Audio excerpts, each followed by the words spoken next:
La justice, c'est la 8e carte du tarot de Marseille. Elle représente une femme assise de face, l'air impassible, tenant dans sa main droite une épée et dans sa main gauche une balance. Il n'y a pas à tergiverser, cette lame est bel et bien l'image de la justice telle qu'on la connaît, avec le symbole de la balance qui est associé à tout ce qui est pesé et à tout ce qui est équitable, ainsi que celle du glaive qui est la représentation de tout ce qui est tranché, de tout ce qui est coupé.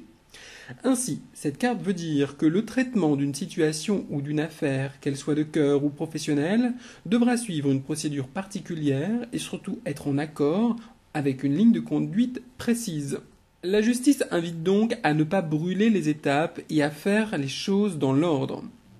Nous devons donc peser le pour et le contre avant chaque décision, chaque action et surtout assumer nos actes. Quand elle apparaît dans un jeu, elle indique que nous allons devoir trouver nos limites ou en mettre à nos actions et à notre comportement.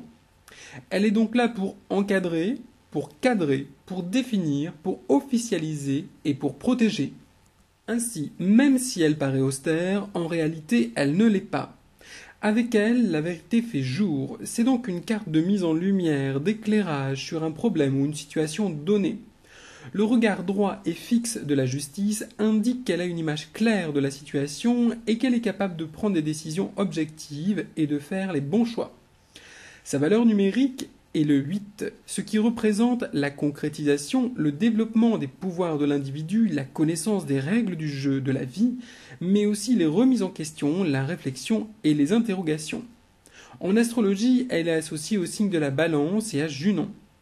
Pour résumer, la justice indique que nous allons régler, réglementer, justifier, stabiliser une situation donnée. De même, elle amène aussi à rappeler à l'ordre et à ramener sur le bon chemin.